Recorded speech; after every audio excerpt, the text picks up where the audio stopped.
honored guests, brothers and sisters, ladies and gentlemen.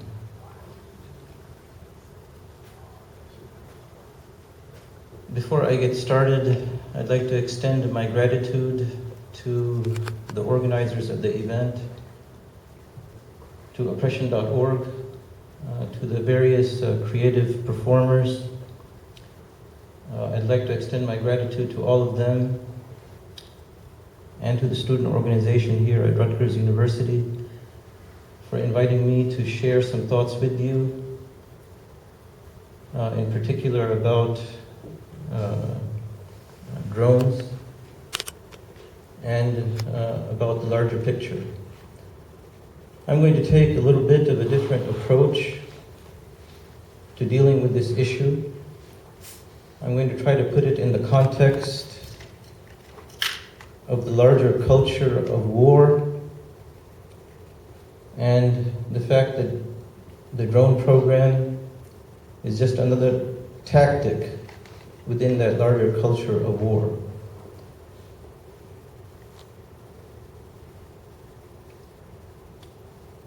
A few days ago, 2 days ago, there was a press conference in which the president marked his first 100 days of his second term. And quite a bit of the press conference was occupied by a consideration of the Syrian government using chemical weapons against its own people. The allegation was made by the Israeli government, by the French government, and by the British government. And though the US has not jumped on board with regard to this allegation, several months ago, the United States government floated this canard in the public space. And part of the reason that it began to talk about the Syrian government using chemical weapons against its own people was because its proxy war, meaning the secular rebels that the United States and the other NATO countries were supporting, that secular resistance was failing. And the United States brought up this issue of the Syrian government using chemical weapons against its own people in order to rationalize a more direct intervention and to create a no-fly zone over that country.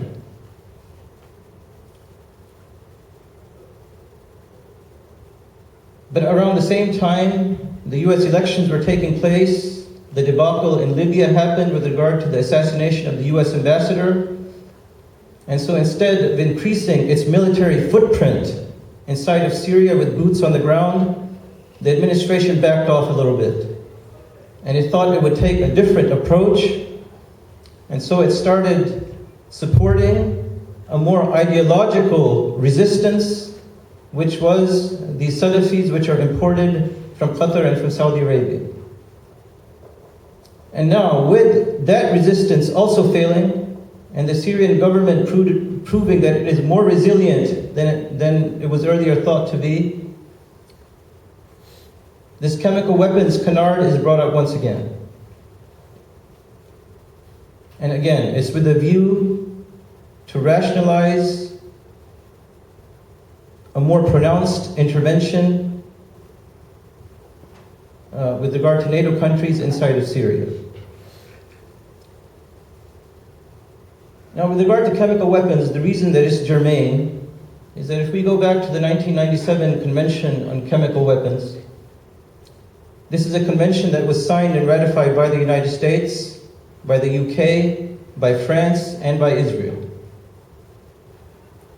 Israel signed it, but its Knesset didn't ratify it. And in this chemical weapons convention, sarin gas, as well as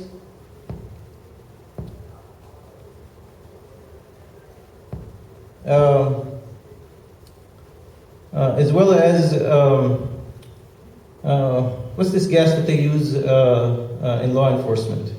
They use Tear gas? Tear gas, right. sarin gas as well as tear gas are classified as chemical weapons. Now here, the NATO countries are accusing the Syrian government of using sarin gas against its own people. And as far as tear gas is concerned, we know that as far as Occupy Wall Street is concerned, in Oakland and in New York, the United States government used tear gas against its own people. And it signed a convention where tear gas is labeled as a chemical weapon.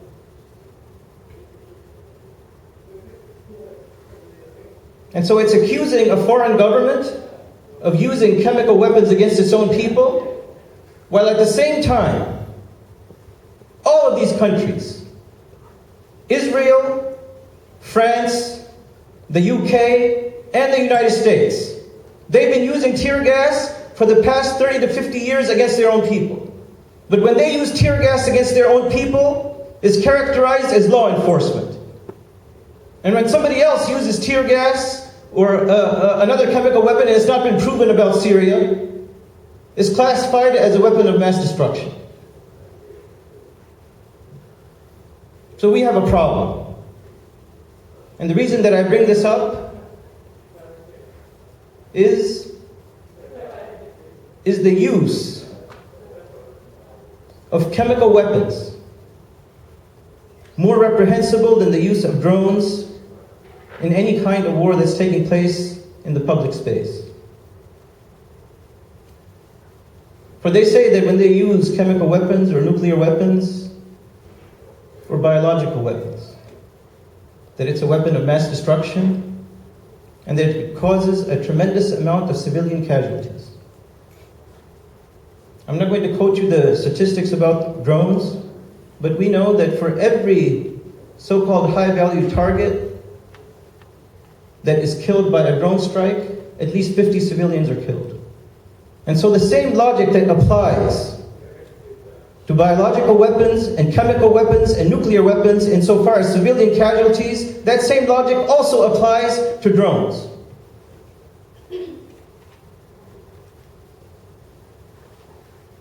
But the US government makes a distinction. They're saying that these drones carry conventional weapons. The last time I checked, with regard to the destruction inside of Iraq and Afghanistan, chemical weapons are doing a lot of, conventional weapons are doing a lot of mass destruction. I don't know who's making this distinction, saying that nuclear weapons and chemical weapons and biological weapons are weapons of mass destruction, but conventional weapons are not. In the conventional weapon bombing of Iraq, the entire infrastructure of an advanced country was destroyed. I call that mass destruction. 5 million people were displaced. I call that mass destruction. 2 million of the most educated women in the Arab world were transformed into prostitutes. I call that mass destruction. 4 million children were made into orphans. I call that mass destruction. And so don't tell me that it's only nuclear weapons and chemical weapons and biological weapons that are weapons of mass destruction. Cluster bombs, 2,000-pound bombs, are also weapons of mass destruction.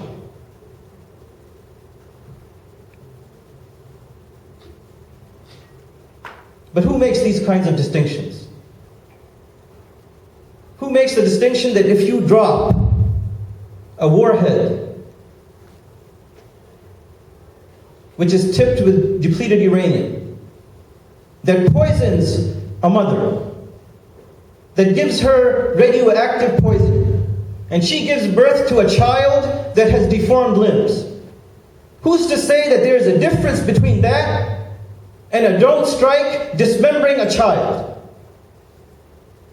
But there are people who make these kinds of distinctions, and I tell you that the people who make these kinds of distinctions, the people who have the luxury to make these kinds of distinctions, are the same ones who have the luxury to not have their own kids dismembered and killed by drone strikes.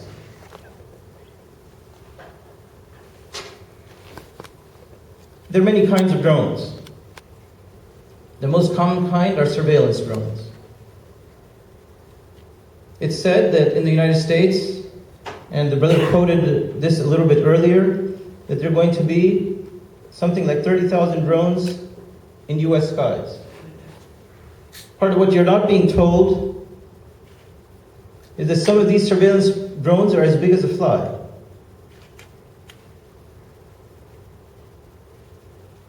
You could be completely unsuspecting and this fly-sized drone could fly into your house and seat itself on a wall and activate a mini microphone and a mini camera. You could have a drone which is flying outside your window. And not only is this getting into privacy issues, but it's also getting into private property issues. If a drone is not touching the ground outside your window, is it on your property or isn't it? Does your property consist of the air that's around your house? There are a lot of ethical considerations that haven't been talked about. But at the same time, the technology is being produced. All they have a concern about is the rights and the responsibilities that are associated with vested interests and with national interests. And so let me quote to you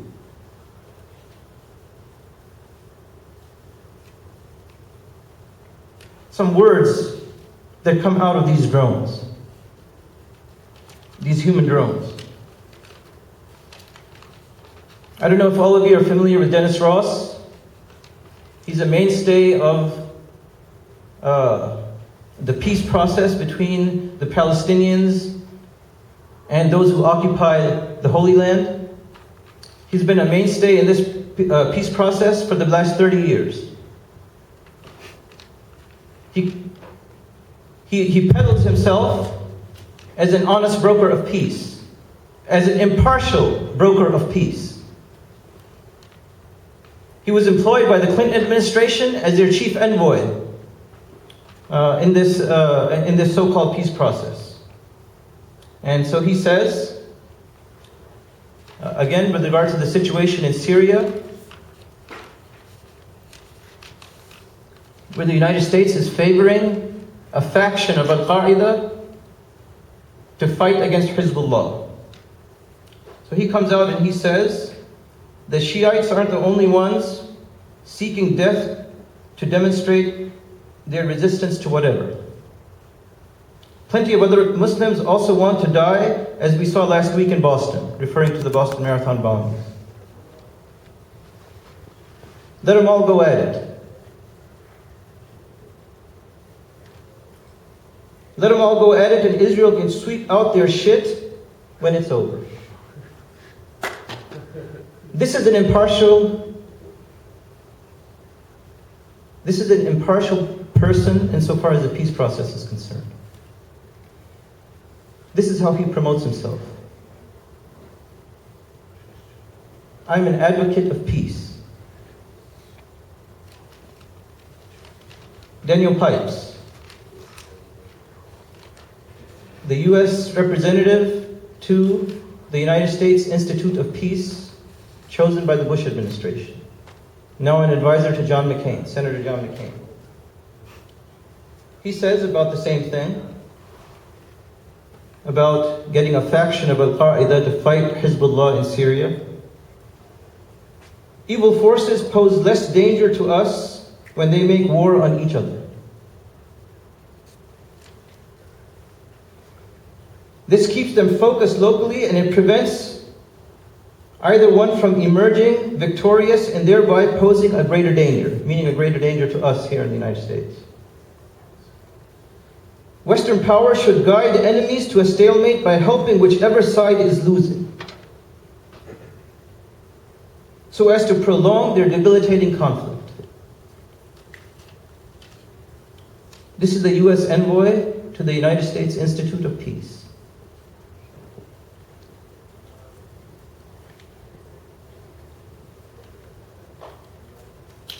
Brothers and sisters, what's being told to you here is that there is a culture of war, and there are very powerful people that favor this culture of war. There are very powerful people in the world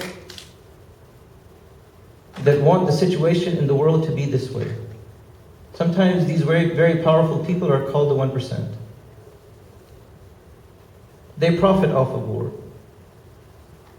War in the world is the most profitable business. It is 1,000 to 3,000 times more, 1,000 to 3,000% more profitable than any other business in the world. More profitable than drugs,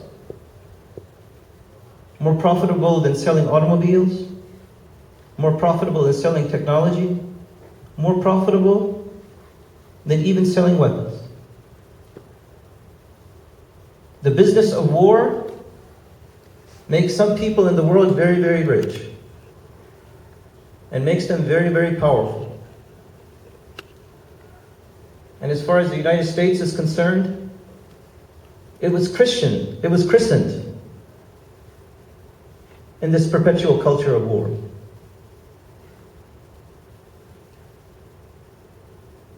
That dedication to war started with the ethnic cleansing of the Native American.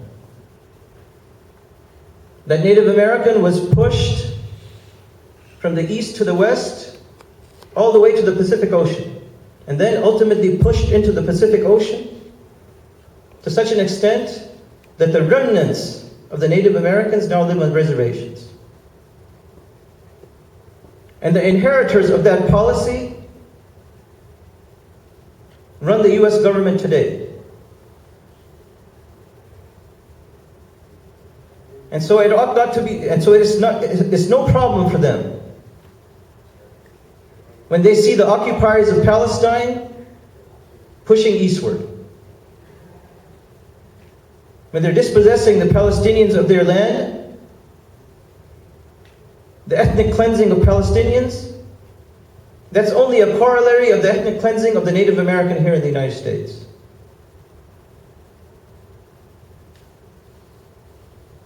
The culture of war has been driven into the 20th century. We know about the death squads in South America. Whatever training of the death squads took place in South America that training is now being applied in Somalia and in Iraq and in Syria.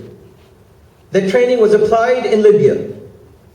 We saw that one of these death squads, in the murder of the president of that country, and I'm not defending Muammar Gaddafi, but nonetheless he was murdered by one of these death squads.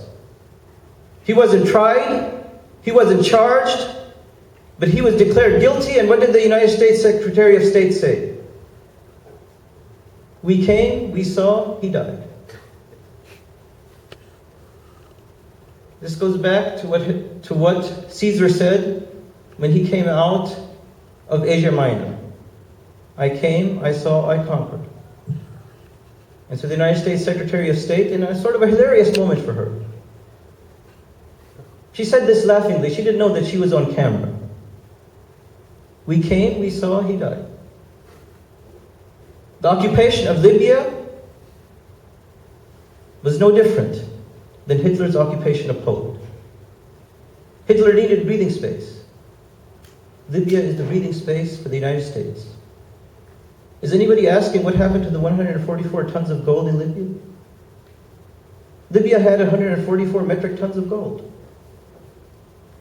Libya was getting ready to create an African currency which was not going to be dependent on the US dollar, which was not going to be referenced according to the US dollar. It was going to be referenced to gold. And so what happened to this 144 metric tons of gold?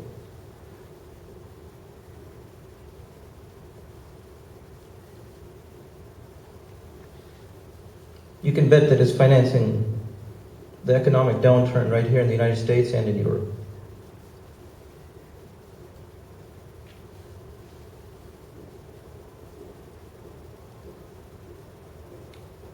When we talk about a culture of war, we're talking about something that if you promote it, if you brew a cauldron of poison, one day you're going to be asked to sip from that cauldron. If you go around the world and you promote a culture of war, and you are the greatest purveyor of that culture of war, one day it's going to come back and hit you. The chickens are going to come home to roost. Blowback is the sting of injustice.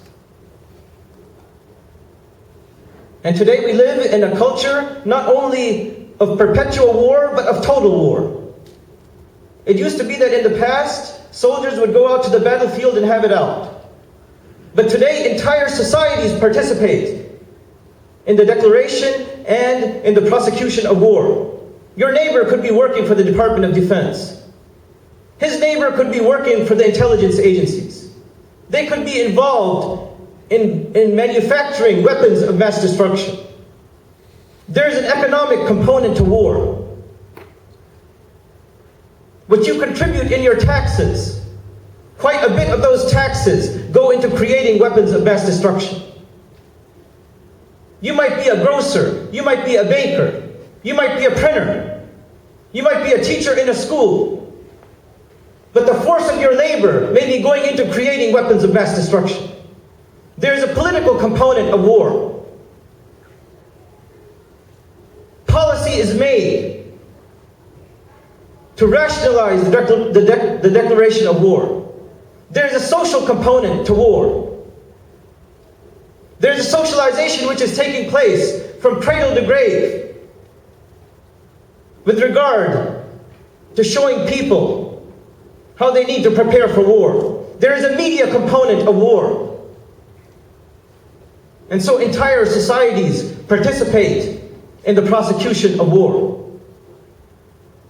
Entire societies are involved in the culture of war.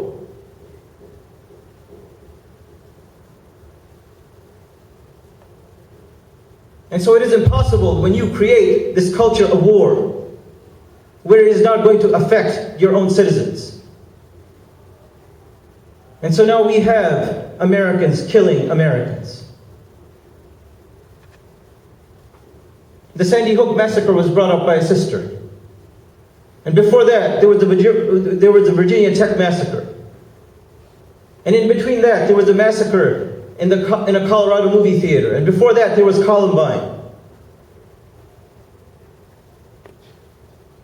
And for those who investigate this kind of behavior, for those who investigate the psychology of mass murderers, they say that these are not lone nuts who just went berserk. There's a certain kind of personality profile that fits a mass murderer. They say that these mass murderers, they plan out their operation for several months or perhaps a year and a half in advance.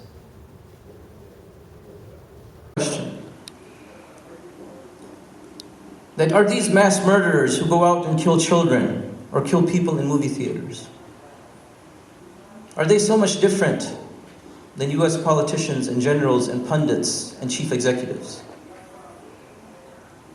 Don't US generals plan out an operation for months and years in advance before they conduct it?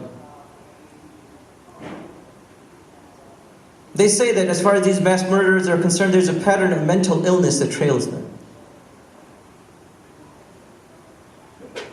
And as far as US chief executives and military types who plan out these operations for years in advance, going into a society with their intelligence agents and studying the people for perhaps years on end before they conduct an operation, can't we say that there's a pattern of mental illness which is trailing these politicians and these chief executives? They say that these mass murderers ought to be deprived, who fit a certain personality type. They ought to be deprived of being able to purchase handguns. And so why can't we say that American politicians who exhibit this personality type, they ought to be deprived of the privilege of running for public office?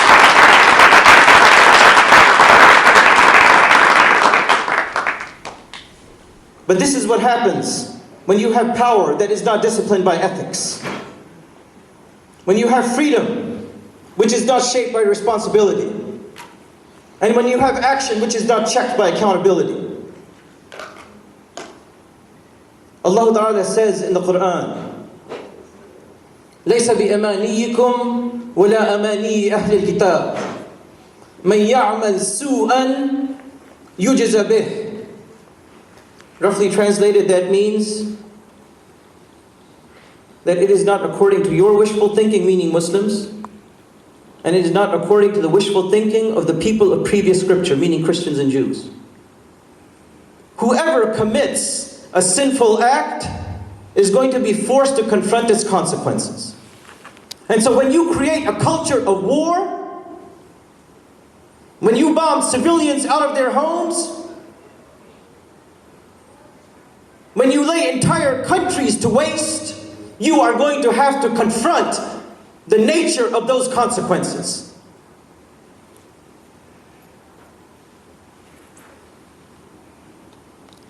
And blowback is the sting of injustice.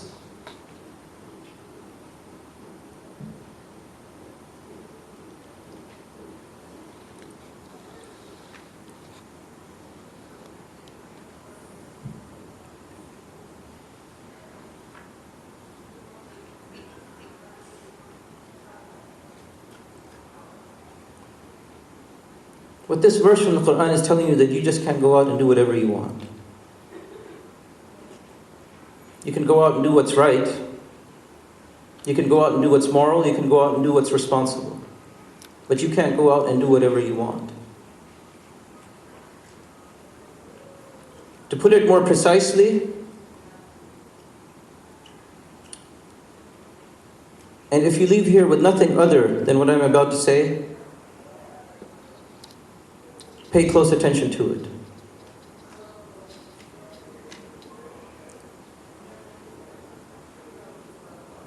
It is legitimacy that confers authority that leads to power. The dominant power culture in the world would like you to think that it's just the opposite. That dominant power culture is telling you that it is power that confers authority that leads to legitimacy. They say that if you have power, you're legitimate. If you have power, whatever actions you conduct are legitimate. And if you leave here with nothing else, and if you remember nothing else out of this speech, remember this, that it is legitimacy that confers authority that leads to power. The other way around is false. Power does not confer authority and lead to legitimacy. Just because you have power doesn't mean that what you do is legitimate. Even though the power culture in the world would like you to believe that. We saw that in the war against Iraq, consuming $4 to $5 trillion,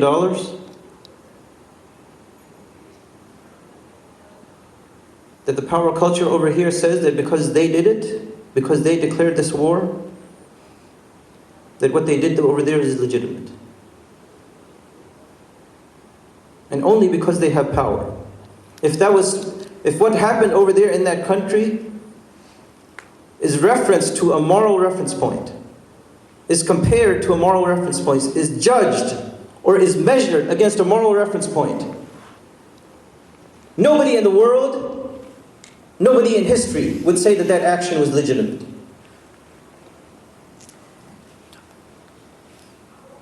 Legitimacy confers authority.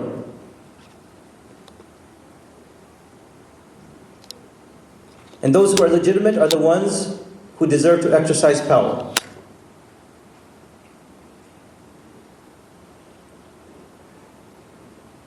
And so we say, because of all of that military corruption in the world, that war lies within the scope of moral rectification. As far as I can see, in the future, war is not going away. And if you have moral guidance from God, then that moral guidance ought to contain guidance for the rectification, moral guidance for the rectification of war. If war has to be conducted, then it has to be conducted in a just manner. And if we say that war lies within the scope of moral rectification, we also have to say that the exercise of political power lies within the scope of moral rectification. And if we say that about the exercise of political power, we must also say that the accumulation and the concentration of wealth also lies within the scope of moral rectification. And the reason that I bring up these three things, political power, the accumulation of wealth, and the declaration of war, the reason I bring up these three things is because the immoral acquisition of wealth, the immoral exercise of political power, and the immoral prosecution of war is what defines the United States in the world today.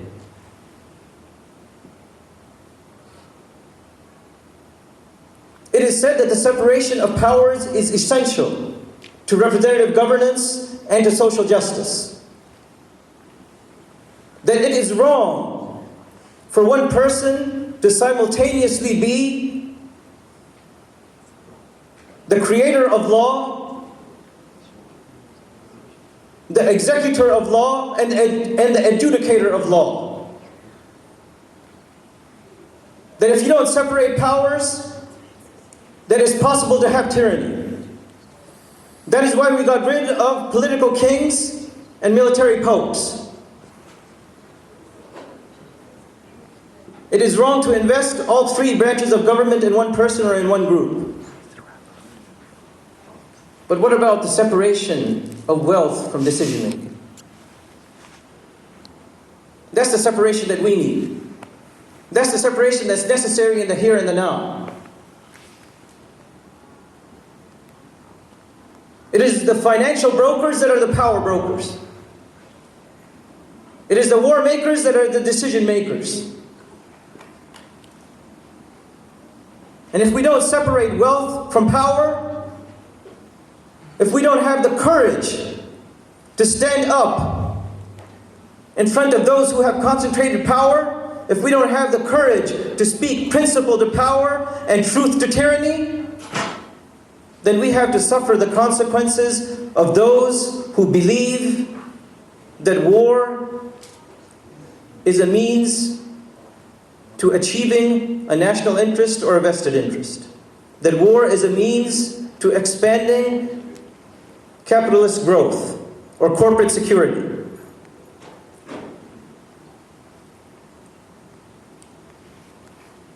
And so why do we have this kind of injustice? All we have to do is follow the money trail.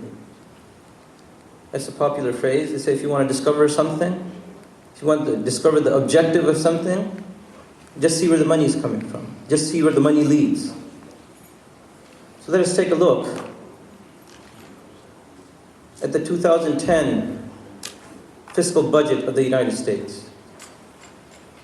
The total budget was $3.8 trillion. Of that, $800 billion was given to the Department of Defense.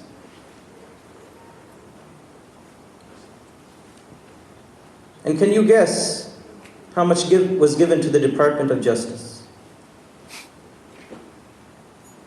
$800 billion to the Department of Defense, a measly $28 billion to the Department of Justice. So is there any wonder why we have war in the world and why we have no justice? If you want justice, you pay for justice. If you want war, you pay for war.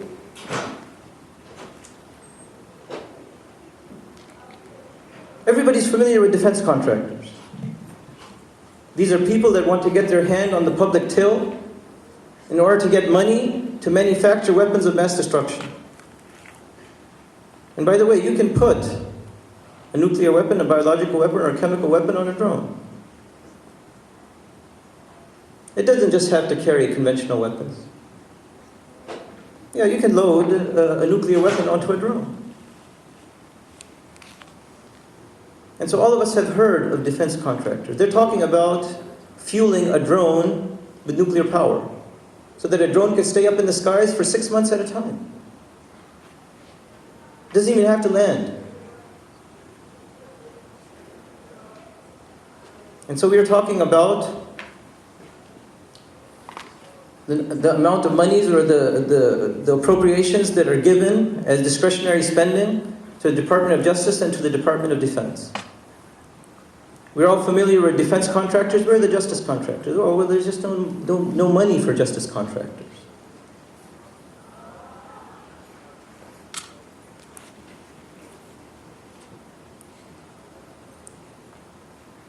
It seems that my time is running out. I'd like to end with a couple of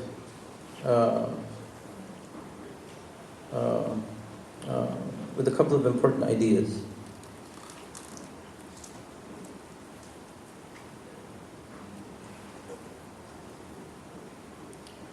All of these people that are being targeted by drone strikes, the vast majority of them, be they in Yemen, these so-called high-value targets, be they in Yemen, in Somalia, in Afghanistan, Pakistan, and perhaps even in Mali, North Africa. The vast majority of these high-value targets have been in and out of capitals in Europe. And they've been tracked by Interpol and the CIA, and by British intelligence, by Mossad, and by a whole host of other intelligence agencies. So why isn't the US launching drone strikes in the capitals of Europe?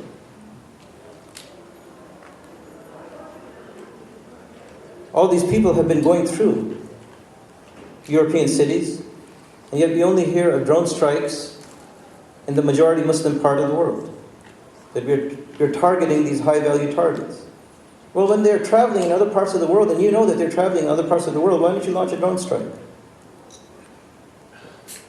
Why don't you kill these people in Europe?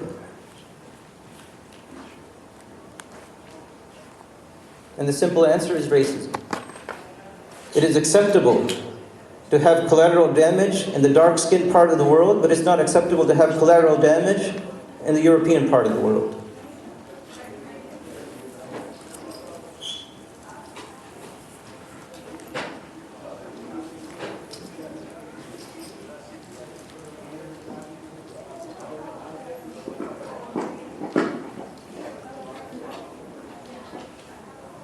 Brothers and sisters,